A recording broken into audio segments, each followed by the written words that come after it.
Você sabia que na Bíblia Lúcifer não existe? E você sabia também que Satã não é opositor, nesse dualismo moderno, onde Deus é o ser do puro bem e Satã ele é o puro mal, e ambos estão em oposição numa guerra cósmica celeste? Isso também não existe na Bíblia? O quê? Você não sabia? Então fique comigo até o final.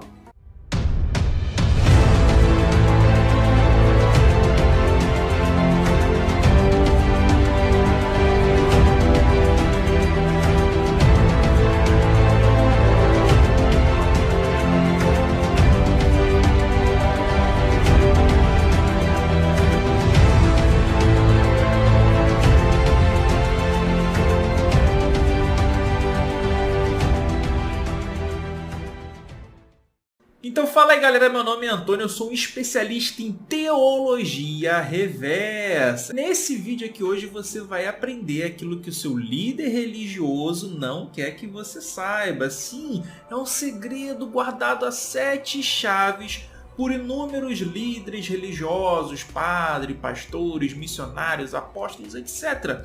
Por quê? Porque essa dualidade entre Satã e Deus, bem e o mal, Jesus e o diabo, isso daí vende muito, galera, vende demais. Então você desmistificar esse conceito traria muitos problemas, prejuízos financeiros, prejuízos de arrecadação, pois aquilo que põe muita gente dentro das igrejas nada mais é do que a imposição do medo. E para o medo ser eficaz, você precisa de coisas como Lúcifer, diabo, Satã, o inferno e todas essas confusões criadas por uma teologia distorcida ao longo dos milênios. Mas deixa eu fazer só uma ressalva aqui. Tudo isso que eu vou te contar, qualquer teólogo meia boca sabe.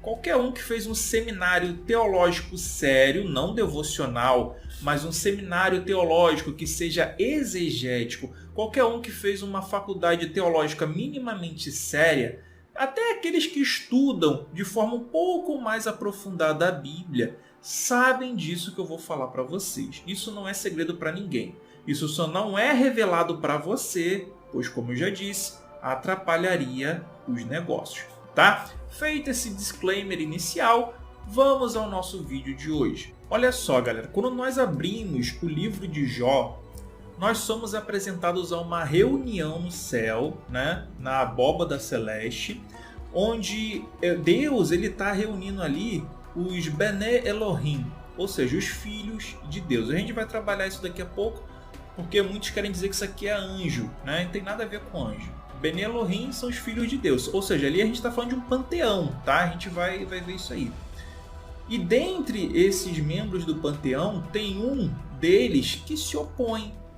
E esse Satã, ou seja, esse opositor aqui, muita gente quer classificar ele como sendo Lúcifer, como sendo o diabo, como sendo um nome próprio, galera. Sendo que Satã é um nome, é um substantivo comum, tá, galera? E a gente vai ver que é usado não somente para um indivíduo particular.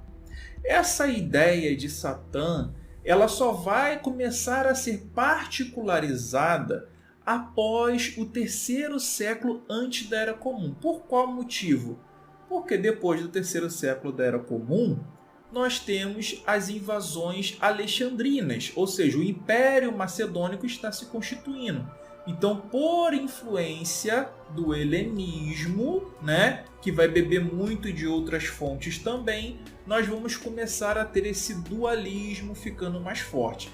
Lembrando que esse período ele já está posterior também ao exílio babilônico, onde o povo hebreu já teve contato com o zoroatrismo, galera. Já teve contato com o dualismo de Arimã e Ahura Mazda, tá? Então já teve esse contato entre o bem e o mal durante o exílio babilônico. Então esses conceitos desse diabo, desse Lúcifer, desse demônio, ele só vai começar a ser particularizado após o cativeiro babilônico. E um período que a gente pode colocar sendo ainda mais específico, após o 3º século antes da Era Comum, após as conquistas alexandrinas, após a consolidação do Império Macedônico. Fixou isso na sua mente? Isso na sua mente ficou bem enraizado? Beleza? Tá entendido isso? Então a gente pode prosseguir para o próximo ponto. Satã representa um único indivíduo antes desse período? Não. E eu vou mostrar para vocês na tela por que não. Galera, olha só, esse daqui é um site, tá? É o Biblia Hub. E aqui ele mostra, né, as palavras em hebraico, tá? Aqui tem a tradução em inglês, tá? E aqui nós temos como que se pronuncia. Então aqui nós temos Malak, né, que são os anjos, tá? Aqui, ó, os anjos. Mas esse anjo aqui, galera, ele não é the angel aqui, esse anjo, ele não é um anjo qualquer. Ele é o anjo do Senhor, o anjo de Yahvé, né? Yahvá, alguns vão falar Yahvá, como o professor Fábio Sabino. Tem alguns que vão falar que é Javé, outros Yahvé. Então assim, ó. Então o anjo de Javé, né? Ele vai o quê? Aqui, ó. Baderek le Satan, ser um adversário. Então o anjo do Senhor, o anjo de Javé, ele vai ser um adversário? Ele vai ser aqui, ó, le Satan. Então, alguma coisa errada tem aí com essa palavra, né, galera? Esse le Satan aqui, se referindo ao anjo do Senhor, que muitas das vezes é confundido com o próprio Deus, né? É complicado você defender essa ideia. E eu quero que vocês notem aqui que essa expressão aqui, ó, Malak, né? Malak, ela está se referindo a anjo. O que é totalmente diferente aqui em Jó, quando ele vai falar aqui, ó, Bene, ou seja, the sons, ou seja, os filhos, Ha Elohim, de Deus, tá? Bene Elohim, ou seja, os filhos de Deus. Não tem nada a ver aqui com Malak ou Serafim, tá? Aqui, ó, Serafim a gente encontra aqui, ó, em Isaías 6. Tá, galera? Em Isaías 6 aqui, ó, Serafim.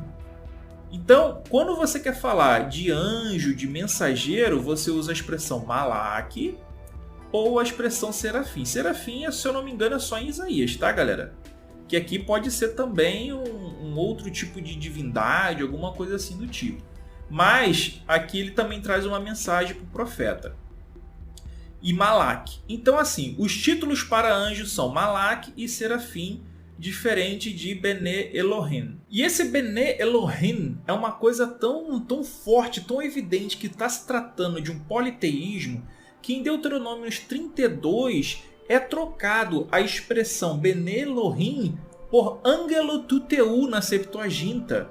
E em outra versão hebraica é colocado como se fosse Bene Israel, como se fosse os filhos de Israel. Só que, graças à descoberta do manuscrito do Mar Morto, foi confirmado que lá em Deuteronômio 32 a expressão correta é Bene Elohim, os filhos de Deus, tá? Se referindo a esse panteão que existia. Mas talvez você não esteja acreditando, Antônio, não é possível que Deus se trata, na verdade, de uma mitologia antiga que era formada por um panteão. Sim, essa Assembleia de Deus, essas reuniões de deuses, eram formadas por um panteão. Bom, até aqui na nossa série, nós já vimos o suficiente para endossarmos isso. Lá na criação, em Gênesis, nós vemos o quê? Façamos o homem à nossa imagem, conforme a nossa semelhança. Está no plural, né? A gente vai ali no Jardim do Éden e é dito: olha, ainda bem que eles não comeram da árvore da vida, só comeram da árvore do bem e do mal, né? Porque se tivessem comido da árvore da vida, eles seriam como nós. Nós quem? Os deuses, né? Se você pega e vai, por exemplo, lá para a história da Torre da Babilônia, é bem